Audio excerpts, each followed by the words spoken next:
केवळ अमरावतीनेच दिली आणि ही किमया ज्या महान लोकोत्तर पुरुषाच्या माध्यमातून अमरावतीच्या वाट्याला आली ते म्हणजे आजचे सत्कार मूर्ती सरन्यायाधीश सन्माननीय भूषण रामकृष्ण गवई, सर्वोच्च न्यायालय नवी दिल्ली।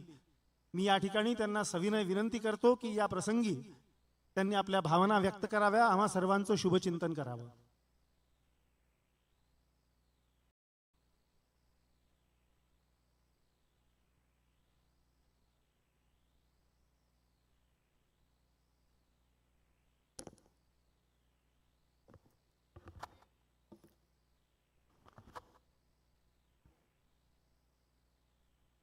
आजच्या कार्यक्रमाचे प्रमुख अतिथी माझे सन्माननीय सहकारी न्यायमूर्ती नितीन सांबरे, न्यायमूर्ती अनिल किलोर, न्यायमूर्ती प्रवीण पाटील। या कार्यक्रमाला मोठ्या संख्येने उपस्थित माझे आजी आणि माझे बंधू भगिनी मुंबई, औरंगाबाद आणि नागपूरहून मोठ्या संख्येने आले। प्रत्येकाचा नामोल्लेख शक्य होणार नाही। बार काउन्सिल ऑफ इंडियाचे सदस्य श्री आशिष देशमुख, श्री पारिजात पांडे, त्याचप्रमाणे बार काउन्सिलचे इतर सदस्य अनिल गोरदुपे, इतर सगळेजण दिसत नाही आहेत। एवढ्या मोठ्या संख्येने उपस्थित आहेत की सगळ्यांचे नावं आठवणं आणि चेहरे लक्षात ठेवणे कठीण आहे। जिल्ह्याचे प्रमुख जिल्हा सत्र न्यायाधीश श्री सुधाकर येरलगोड्डा, अमरावती जिल्हा वकील संघाचे तरुण तडफदार अध्यक्ष ॲडव्होकेट सुनील देशमुख,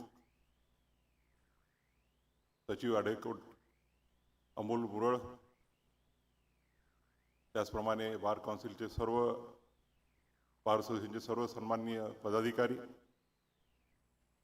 या कार्यक्रमाला प्रामुख्याने उपस्थित ज्यांनी दादांच्या सोबत विधिमंडळात काम केलं आणि अमरावतीच्या अनेक प्रश्नांच्या करता दोघंजण सोबत झटले ते आदरणीय बीटी काका देशमुख, अमरावतीचे खासदार श्री बळवंतराव वानखडे, माजी खासदार अनंतराव गुडे,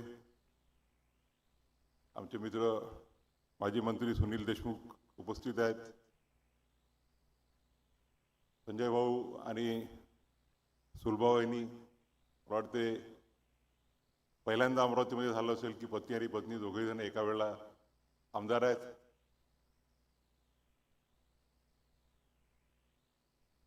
या कार्यक्रमाला उपस्थित शिवाजी शिक्षण संस्थेचे अध्यक्ष सन्माननीय बाळासाहेब देशमुख, विलास इंगोले माजी महापौर, त्याचप्रमाणे या कार्यक्रमाला उपस्थित अमरावती विभागाच्या विभागीय आयुक्त श्रीमती श्वेता सिंगल, जिल्हाधिकारी श्री आशिष एरेकरजी,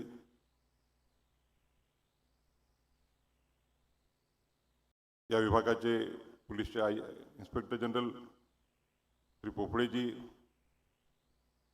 सीपी श्री अरविंद चिरानिया, त्याचप्रमाणे पोलीस विभागाचे सन्माननीय अधिकारी श्री शिंदे आणि श्री पाटील, पीडब्ल्यूडीचे अधिकारी श्री जोशी, श्रीमती गिरासे मॅडम, श्री गिरी, सुप्रीम कोर्टाचे सेक्रेटरी जनरल श्री मुनघाटे, हायकोर्टाचे रजिस्ट्रार जनरल श्री अडकर, महाराष्ट्र राज्याच्या विधी विभागाचे सचिव श्री विलास गायकवाड, वर्ध्याचे प्रमुख जिल्हा न्यायाधीश श्री बरुका, हायकोर्ट वकील संघटनेचे अध्यक्ष श्री अतुल पांडे, त्याचप्रमाणे इतर पदाधिकारी, नागपूर खंडपीठाचे मुख्य सरकारी वकील श्री देवेंद्र चव्हाण, नागपूर हायकोर्टाचे माजी सरकारी अधिकारी श्री बीटी पाटील, अमरावतीचे जिल्हा सरकारी वकील श्री परीक्षित गणोरकर, या ठिकाणी उपस्थित विदर्भातल्या अनेक जिल्हा वकील संघटनांचे सन्माननीय अध्यक्ष, विदर्भाच्या कानाकोपऱ्यातून आलेले सर्व सन्माननीय वकील बंधू भगिनी, नागपूरहून उपस्थित डेझिग्नेटेड सिनियर आणि नॉन डेझिग्नेटेड सिनियर वकील, अमरावती जिल्ह्यातील सर्व ज्येष्ठ वकील, त्याचप्रमाणे वकील संघाचे सर्व सदस्य, अमरावती शहरातील उपस्थित गणमान्य नागरिक, मोठ्या संख्येने इथे माझे नातेवाईक आणि मित्र उपस्थित आहेत. आशीर्वाद देण्याकरता माझी आई कमलताई गवई, त्याचप्रमाणे माझी अर्धांगिनी डॉक्टर तेजस्विनी गवई आणि उपस्थित सर्व बंधू आणि भगिनींनो, सर्वप्रथम छत्रपती शिवाजी महाराज, डॉक्टर बाबासाहेब पंजाबराव देशमुख, संत तुकडोजी महाराज, संत गाडगे महाराज आणि दादासाहेब गवई यांच्या पवित्र स्मृतीला अभिवादन करतो. या प्रसंगी मी भारताचा मुख्य न्यायाधीश म्हणून नाही, तर आपल्या अमरावतीचा पुत्र या नात्याने अमरावतीच्या मातीला वंदन करण्याकरता आणि आपल्या सर्वांचे आशीर्वाद घेण्याकरता उपस्थित आहे. आज सकाळपासून जो मी लँड झालो 12 साडेबारा आणि त्यानंतर सकाळपासून जो आपल्या सर्वांकडून प्रेमाचा जो वर्षाव चालू आहे, त्यांनी पूर्णतः भारावून गेलो आहे आणि शब्द सूचनाचे झाले आहेत. इंद्रजित भालेराव यांच्या कवितेच्या 2 ओळी आठवतात. कृतज्ञ मी, कृतार्थ मी, जीवनाचा अर्थ कळला. आपण जे प्रेम दिलं, आपण जो आशीर्वाद दिला, मला वाटतं की 40 वर्षामध्ये मी वकिलीत असो किंवा उच्च न्यायालयाचा न्यायाधीश म्हणून असो, सर्वोच्च न्यायालयाचा न्यायाधीश असो की आता भारताचा मुख्य न्यायाधीश असो, मी जे काही आपल्या आशीर्वादाने करू शकलो त्या कार्याची आपण मला दिलेली पावती आहे आणि त्याबद्दल मी सदैव आपला ऋणी राहू इच्छितो. गेल्या 40 वर्षाचा जीवनपलट डोळ्यासमोर उभा राहतोय. वेळ खूप झालेला आहे, त्यामुळे मी जास्त वेळ घेणार नाही.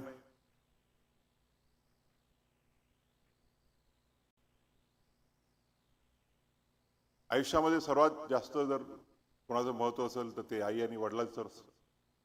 आणि माझ्या जडणघडणीत आईंचा आणि दादांचा सिंहाचा वाटा आहे.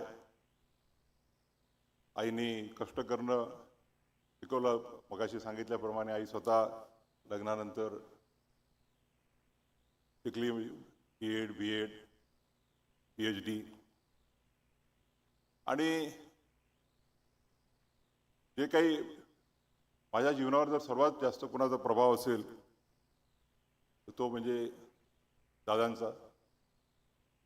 लहानपणापासून त्यांच्यासोबत समाजात वावरण्याची संधी मिळाली आणि त्यामुळे एक समाजाचे प्रश्न काय असतात आणि समाजाच्या प्रती आपली काय भूमिका असावी, काय कर्तव्य असावे, काय संवेदना असावी, याची जडणघडणच माझ्या आयुष्यात त्यांच्यासमोर मोठा होत असताना होत गेली. खरं म्हणजे मी वकील झालो किंवा आज न्यायाधीश आहे, त्याच्यामुळे तो निर्णय होता, तो त्यांचा निर्णय होता. सुरुवातीला तर मी वकील बनू इच्छित नव्हतो. माझी इच्छा आर्किटेक्ट व्हायची होती, पण त्यांच्या आग्रहामुळे मगाशी सुनीलनी सांगितलं त्यांना वकील व्हायचं होतं. परंतु ज्यावेळेला त्यांच्या LLBच्या परीक्षेच्या वेळेला ते जेलमध्ये होते, भूमिहीन सत्याग्रहामध्ये, आणि परीक्षेला बसू शकले नाही. आणि त्यानंतर राजकारणात पूर्ण वेळ अखंड सेवा देत असल्यामुळे वकील होता आला नाही आणि त्यामुळे त्यांची इच्छा होती की मी वकील व्हावं आणि त्यांचा आदेश मी पूर्ण केला. त्याचप्रमाणे त्यावेळेला न्यायाधीश होण्याचा प्रश्न आला. जवळपास 2001 मध्ये मी कन्सेंट दिली होती. 2-1 वर्ष हो नाही चालू होतं. अशा वेळेला त्यावेळेला 2003च्या शेवटी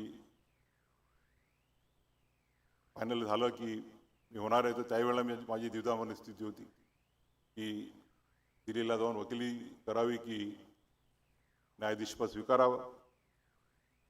आणि त्यांनी त्यावेळेला सांगितलं की जर तू वकील झाला, सुप्रीम कोर्टात गेला तर चोऱ्याने पैसे कमावशील, परंतु जर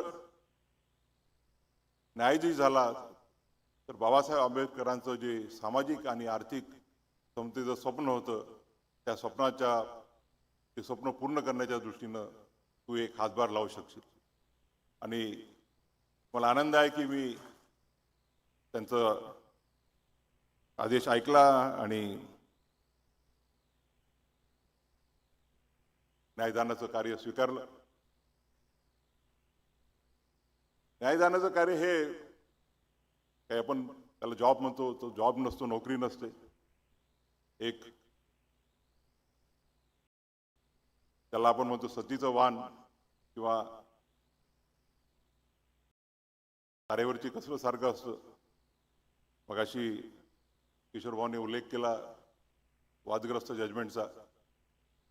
A judge can never be guided by what the people will feel about his judgment.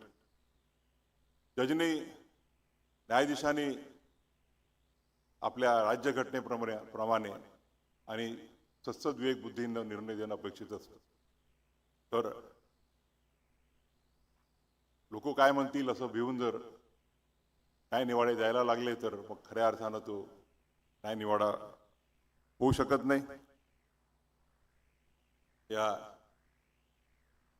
40 वर्षाच्या कालखंडात अनेकांचे योगदान लाभले. सुरुवातीला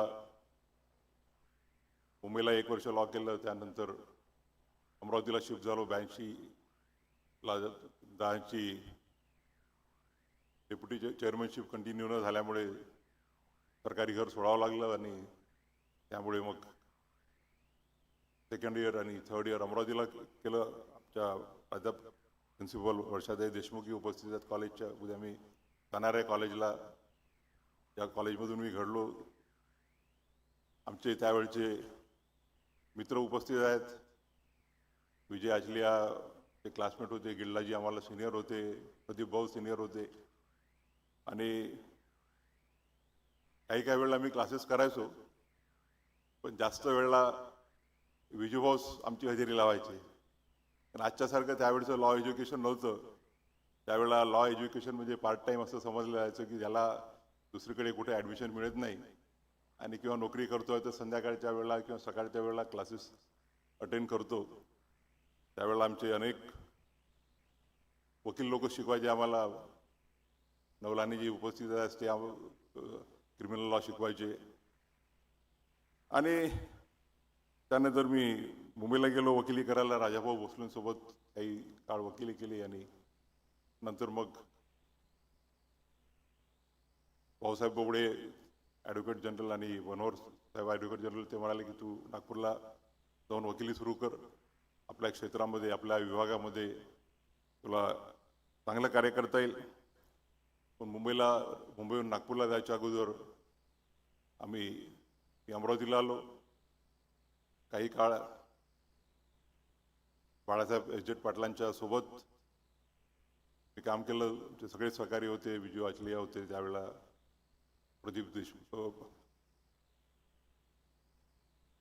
प्रदीपराव होते, त्याच्यानंतर अनिल भाऊ, अरुण भाऊ वगैरे सगळे होते, सुनील होता. आणि त्यावेळेला बाळासाहेब नेहमी नागपूरला जायचे आठवड्यातून 2-3 वेळा. परंतु त्यावेळेला असं अपेक्षा होती की बाळासाहेब हे हायकोर्टामध्ये त्यांचं इलेक्शन होईल, कारण की त्यावेळेला असं राहायचा विचार की डिस्ट्रिक्ट कोर्टातून जे, आणि त्यांची नागपूरलाही चांगली वकिली होती. परंतु दुर्दैवाने फार लवकर त्यांना नियतीने आपल्यातून उचलून घेतलं. आज या प्रसंगी मला त्यांची खरोखर आठवण येत आहे. परंतु मला आनंद होतो आहे की आज भारताचा मुख्य न्यायाधीश म्हणून या व्यासपीठावर उपस्थित असताना याच व्यासपीठावरती बाळासाहेबांचा सुपुत्र प्रवीण पाटील हा न्यायाधीश प्रवीण पाटील म्हणून उपस्थित आहे.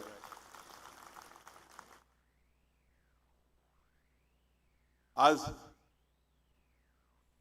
प्रकाश भाऊंची पण उणीव जाणवते. ज्या वेळेला मी निर्णय घेतला की नागपूरवरून अमरावतीवरून नागपूरला जाऊन शिफ्ट व्हायचं, आणि त्यावेळेला नागपूरला जाऊन वकिली चालेल की नाही याची खात्री नव्हती. परंतु प्रकाश भाऊने म्हटलं की तू जा नागपूर आणि मैं तेरे को केसेस भेजते जाऊंगा.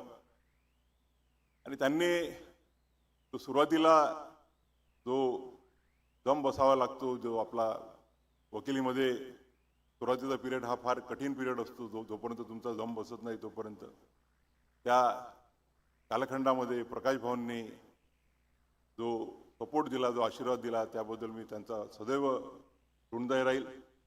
आज प्रकाश भाऊ उपस्थित नाहीत, नियतीने त्यांनाही लवकर निघून गेलं, पण आज आशीर्वाद देण्याकरता आमच्या वीणा वहिनी उपस्थित आहेत, त्याचा मला खरोखर आनंद आहे. त्यावेळेला PR कुलकर्णी, आप्पासाहेब कुलकर्णी, जैन साहेब वगैरे सगळे लिडिंग वकील होते. आणि अमरावतीचा भारत हा नेहमी प्रगल्भ राहिलेला आहे. आताच परीक्षेंनी उल्लेख केला की आपण बेसिक स्ट्रक्चर, तिची डॉक्ट्राईन आहे, त्याचं श्रेय देतो केशवानंद भारतीला. HR खन्नांनी जे जजमेंट दिलं 13 जजेस केसमध्ये, परंतु त्याचा जो फाउंडेशन आहे ते सज्जन सिंगच्या जजमेंटमध्ये ते जस्टिस हिदायतुल्ला आणि जस्टिस JR मुधोळकर यांचे जे मायनॉरिटी जजमेंट्स आहेत त्यामध्ये आहे. जस्टिस हिदायतुल्ला आपल्या जजमेंटमध्ये म्हणाले की I would require stronger reasons than the given in Shankari Prasad to hold that the parliament's powers are unrestricted, unbridled. परंतु जस्टिस JR मुधोळकर म्हणाले की whether the power to amend can be constitute to change the constitution. ते जर म्हणाले की amendment नुसार जर पूर्ण कॉन्स्टिट्यूशन जर बदलता येणार असेल तर मग त्याला अमेंडमेंट कसं काय भरता येणार आहे. आणि म्हणून त्यांनी व्ह्यू घेतला की though the parliament has powers to amend the constitution, it has no power to alter the basic features of the constitution.